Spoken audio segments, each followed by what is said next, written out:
চট্টগ্রামে কমিটি গঠনের পাশাপাশি ১৬টি সংসদীয় আসনে নির্বাচনের প্রস্তুতি সারছে জাতীয় নাগরিক পার্টি এনসিপি। মে মাসের শুরুতে ছোট আকারে কমিটি গঠন করে ধীরে ধীরে তার পরিধি বাড়াতে চায় দলটি। সুযোগ দিতে চায় স্থানীয়ভাবে প্রভাবশালী, জনপ্রিয় ও জুলাই আন্দোলনের নেতৃত্ব দেওয়া তরুণদের। নানা কর্মসূচি নিয়ে মাঠে নেমেছেন তাদের অনেকেই। দলটির নেতারা বলছেন, জুলাই পরবর্তী মানুষের মাঝে পরিবর্তনের আকাঙ্ক্ষার বাস্তবায়ন করবে এনসিপি। দল গঠনের পর চট্টগ্রামে নানা কর্মসূচি নিয়ে মাঠে সরব জাতীয় নাগরিক পার্টি। আনুষ্ঠানিক কমিটি ঘোষণা না হলেও কেন্দ্রের নির্দেশেই নানামুখী কর্মসূচি দিয়ে নিজেদের অস্তিত্ব জানান দিচ্ছে দলটি।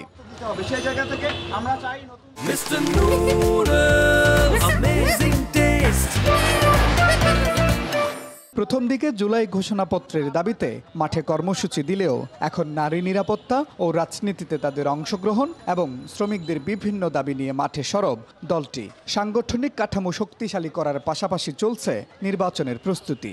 সবকটি আসনকে নিয়েই চিন্তা ভাবনা করতেছি, তবে চেষ্টা করতেছি একদম সর্বসাধারণের কাছে পৌঁছানোর জন্য যতটুকু যাওয়া যায়। জেলা এবং উপজেলা কমিটিতে আমরা এমন কিছু মানুষকে খুঁজছি যারা একটা জেলা কিংবা উপজেলার হাল ধরতে পারবে এবং সেখানে নির্বাচন করতে পারবে। আমরা আপাতত নির্বাচনের প্রস্তুতির পাশাপাশি আমরা প্রথমত ফোকাস দিচ্ছি আমাদের সাংগঠনিক বিস্তারের জন্য।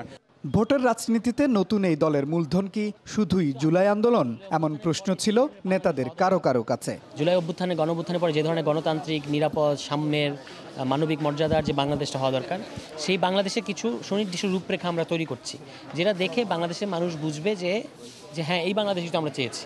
স্থানীয়ভাবে প্রভাবশালী ও জনপ্রিয় প্রার্থীদের দলে ফেরাতে চায় দলটি। লক্ষ্য, সুস্থ ধারার রাজনীতির চর্চায় ভোটের মাঠে নিজেদের জায়গা করে নেওয়া। যার মধ্যে সম্ভাবনা আছে, নেতৃত্বদানের যোগ্যতা আছে, বা যে আসলেই জনদরদি এবং যে তার এলাকা নিয়ে আসলে কাজ করতে চায়, কিন্তু এই রাজনৈতিক অপসংস্কৃতির কারণে সে সুযোগ পায় না বা এটাতে ইনভলভ, তাদেরকে আমরা কিন্তু উঠে আনতে যাচ্ছি। মের প্রথম সপ্তাহেই চট্টগ্রামে কমিটি গঠন হতে পারে জাতীয় নাগরিক পার্টির। শুরুতে আকার হতে পারে 50 সদস্যের, ক্রমে বাড়বে পরিসর, এমনটি জানিয়েছেন দলটির নেতারা। Mujibul Haque, DBC news, Chittagong.